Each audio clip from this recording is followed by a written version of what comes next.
United Airlines began upgrading their business class product 5 years ago. Today's flight is a sad reminder that that process is still ongoing. Join me for a full trip report to LAX, coming up.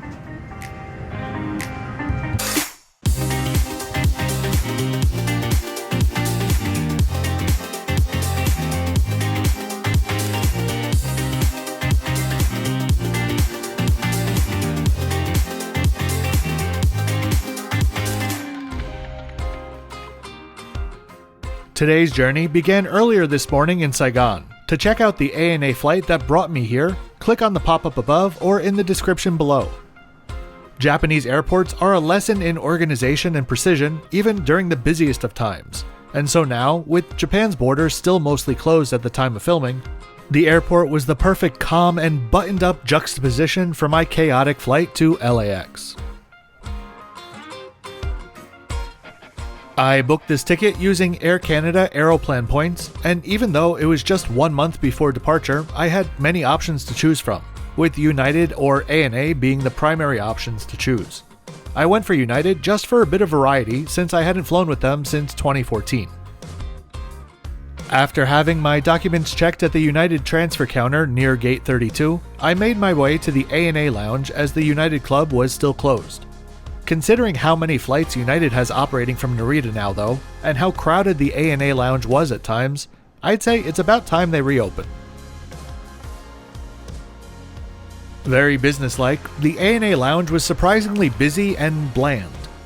Later finding out that it was partly due to a lot of extra transfers returning stateside from the Olympics in Beijing. ANA and JAL are not really known for their lounges, so my expectations were in line with what I walked into. If you have a longer layover, I'd suggest just heading straight to the rear of the lounge. There aren't that many windows back here, but at least it's a little less hectic. There were plenty of drinks and some snacks on offer with a few hot dishes, and the option to order a curry or a bowl of noodles, which were prepared a la minute. If nothing there tickled your fancy, there were also loads of bento boxes available for purchase in the airport. Probably a better option actually. I'd be lying if I didn't say that my heart cried a little bit when I saw the equipment change around 48 hours before departure. They were substituting a 787-9 with the old Continental Airlines BusinessFirst seats, which were originally announced way back in 2006. Our 7-year-old aircraft, less than half the age of the seat design itself, was waiting for us at Gate 36, and after a short delay, boarding began around 10 minutes late. These older seats grace United Flight 33 around 50% of the time in the weeks before and after my flight to LAX. I rarely lie flat in any flights, so in terms of comfort, I do actually like these seats, but there are plenty of downsides. Let's take a look at the best and the worst options. Today, 7 upgrades cleared and brought us up to 27 out of 48 seats occupied in business class. The aircraft also had 88 Economy Plus seats and 116 Standard Economy seats. Note, these older configurations don't have Premium Economy, or Premium Plus as United calls it. Let's take a closer look at the business class cabin. United's been marketing this as Polaris for years, even with the older seats flying side by side. Here we have a forward cabin with 5 rows, and a smaller rear cabin with 3 rows, all in a 222 configuration. Make a big old note that 4 Alpha and 4 Lima are missing windows. Otherwise, you might want to avoid row 5 to be a bit further away from the bathrooms. But I don't think it's that big of a deal. As for the best seats, if you plan on sleeping on the flight, do absolutely everything in your power to make sure you get a bulkhead seat. Even near the forward toilet or near a bassinet, it's still well worth it for the extra space that your feet are going to have to stretch out. In the new configuration, I chose 1 Lima, which was my seat, and that carried over to this aircraft as well. Luckily, the seat next to me and the center section of my row was completely vacant. Storage at these seats is not great, with the primary area essentially being behind your head. This is also where you'll find the reading light, headphone jack, USB, and universal plug. The amenities at the seat were probably the high point of the flight, starting off with some decent slippers, a squishy cooling foam pillow, a duvet that has honestly seen better days, but hey, it says Sax on it, and then a really big but kind of floppy pillow. Pre-departure drinks were served in reusable plastic cups. I thought this must be what all of the glassware is made out of, but no.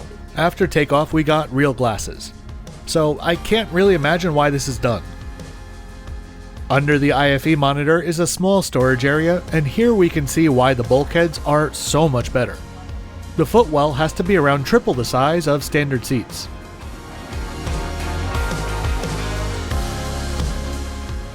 The IFE monitor is fairly responsive, but it's definitely on the small side.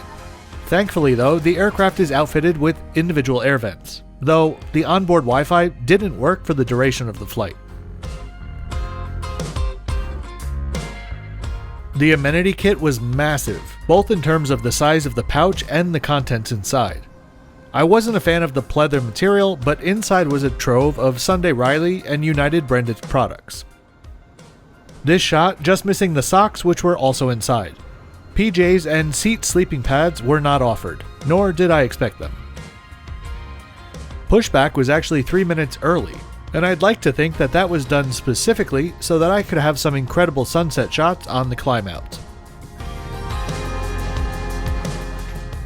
As always, a friendly wave from the ground staff, and then our taxi to runway 34 left.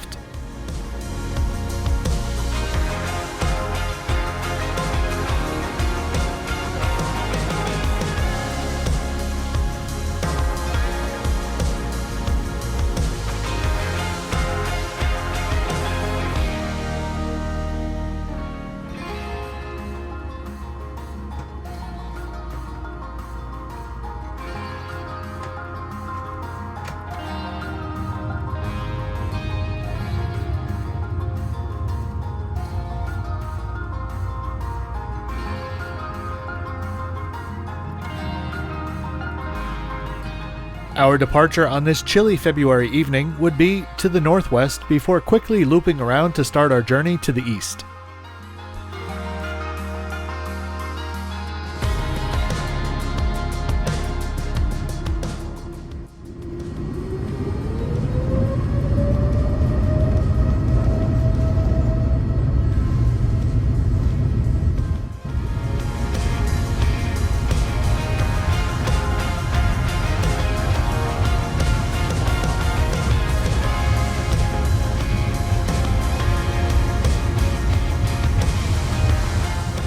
We must have been chock full of cargo because this takeoff roll seemed like a really long one.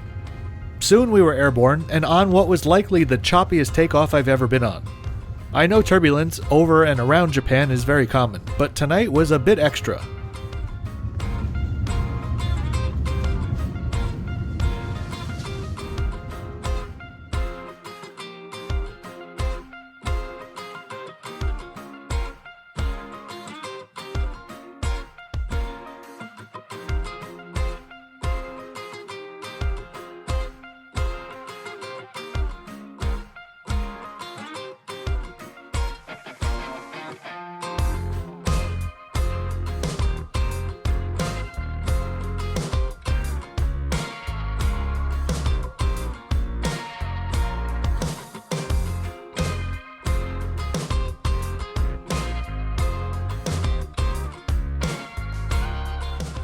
Our flight tonight reached a maximum ground speed of 709 knots at 41,000 feet for this 9-hour and 25-minute hop to LAX's runway 24 left. If someone could tell me what those fluorescent pink fields are, I would really love to know. Otherwise, just enjoy that wing flex and the beautiful sunset views of Mount Fuji.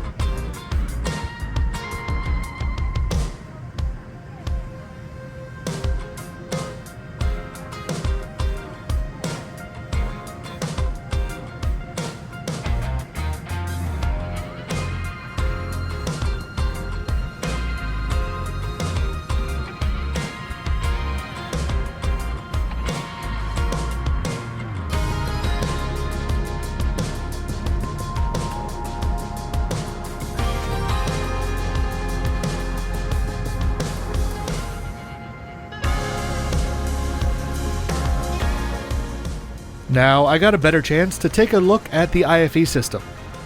The headphones were at best a joke, and I know everyone makes this comparison, but it's valid. If American can offer Bang & Olufsen headphones, United can surely do better than this. As for content, I was pretty happy.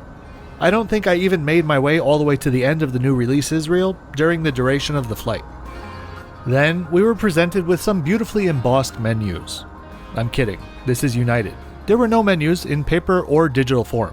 Before takeoff, the purser introduced herself and offered me a peek at a meal stock list that showed the options to be chicken, beef, or a vegetarian option. The paper was splattered in some orangey sauce, just for a bit of flair. I chose the chicken and a Coke Zero. I was told someone else would be around to take my drink order. Okay, fair enough. Just after takeoff, a different flight attendant came by with a friendly, "Drink?" I attempted to order a Coke Zero and a sparkling water. She heard Coke Zero and just walked away, before I could get the rest out. Same attitude from her and 2 other flight attendants for the duration of the flight. The food was mediocre at best and came with a whole lot of turbulence and, surprisingly, no cutlery. That took a good 5 minutes to get someone's attention, which kinda blew my mind since the purser walked past me quite a few times. Choosing what you see is truly an art, I suppose. The flavor of the chicken was nice enough, but it was super dry, even for chicken breast, and the rest of the meal was just a bit sad. I was starving, so I got all of it down, except for the prepackaged brownie, which was literally as hard as a rock. For a fun little comparison, here's the 5-course meal from my last United flight in 2014. Admittedly, the photos could be a little bit better, but this flight from Sao Paulo to Newark was 30 minutes shorter than my flight to LAX.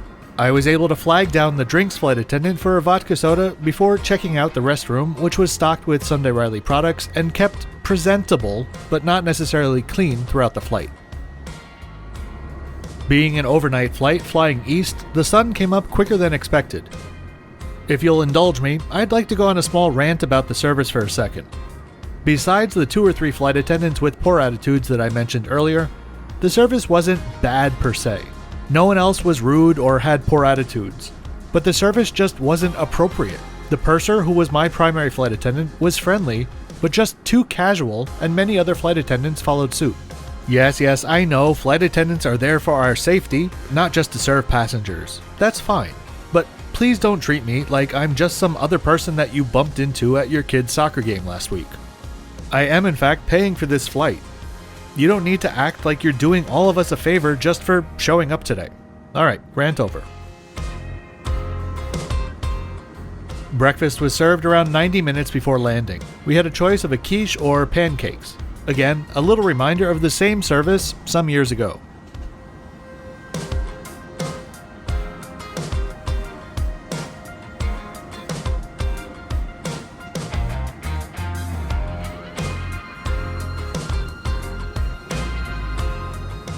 We crossed over the California coastline and had some spectacular views of San Francisco, the Bay Area, and SFO as well.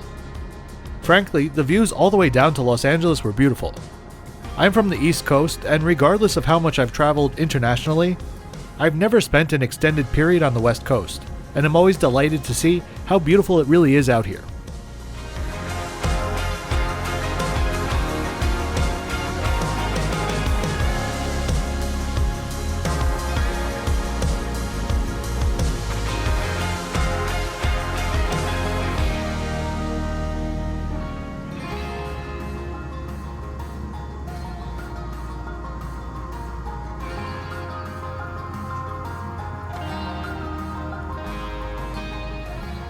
As we approached the LA area, I honestly didn't want the views to end. Luckily, they were about to get even better as we approached LA from the west and flew over a good chunk of the city before landing at LAX.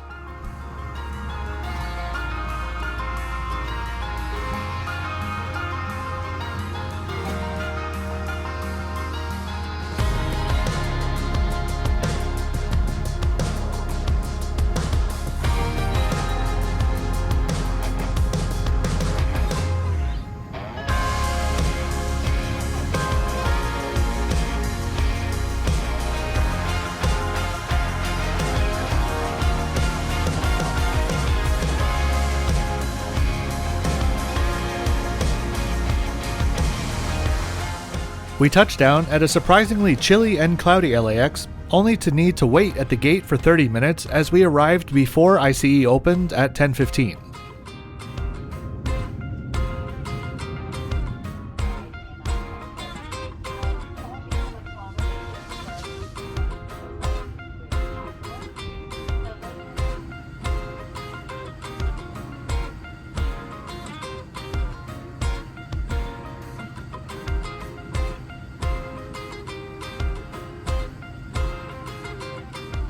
Now let's get onto that flip-flop score. The seat, while fairly comfortable, is very dated and shouldn't be marketed alongside the real Polaris seats. Service on the ground in Tokyo was fantastic, but on board, a crapshoot. The lounge served its purpose, but isn't a place I'd choose to stay for an extended period. Luckily, United's website and app are both great. Cleanliness on the plane was just okay. Food selection and presentation was just a bit sad, with the taste only marginally better. The IFE was good overall, but the monitor was so small. Luckily, the amenities were plentiful for what I consider a short long-haul flight.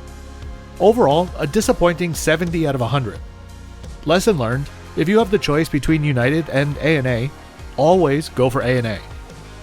I really hope you enjoyed this trip report. If you did, please give it a thumbs up and subscribe for 2 new hotel or flight reviews every week. Join me next time for a review of the H Hotel Los Angeles.